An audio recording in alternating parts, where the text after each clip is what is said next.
Episodul numărul 3, updates la Dentoscop. Doamna doctor, din decembrie 2023. Din decembrie 2023. Un an. Cum sunteți după un an și jumătate de Dentoscop? Foarte bine, mulțumit. Avem rezultate din ce în ce mai frumoase, pacienții fericiți, mulțumiți și noi la fel. Principala schimbare în cabinetul numărul 2 este că avem microscopul pe tavan. Cel mai important lucru pe care l-am făcut în clinică în ultima perioadă e faptul că am făcut radiologia. E foarte fain să ai radiologie în clinică. Noi avem radiologie 3D, adică putem să facem CT-uri și vedem tridimensional structurile dentare și osoase.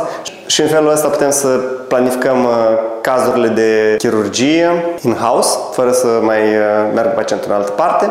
Plus, putem să punem diagnostici dentare super rapid. Dăm foarte puțină radiație, dar obținem o imagine foarte detaliată. Asta de pe perete e un aparat de radiologie intraorală.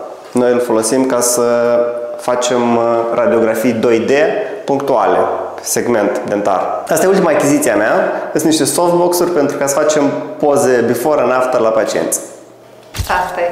Pot spun că proiectul Clinicii Dentoscop e 100% îndeplinit și tot ce îmi doresc eu de aici încolo este să fiu sănătos și să mă bucur de acest minunat loc de muncă pe care mi l-am creat.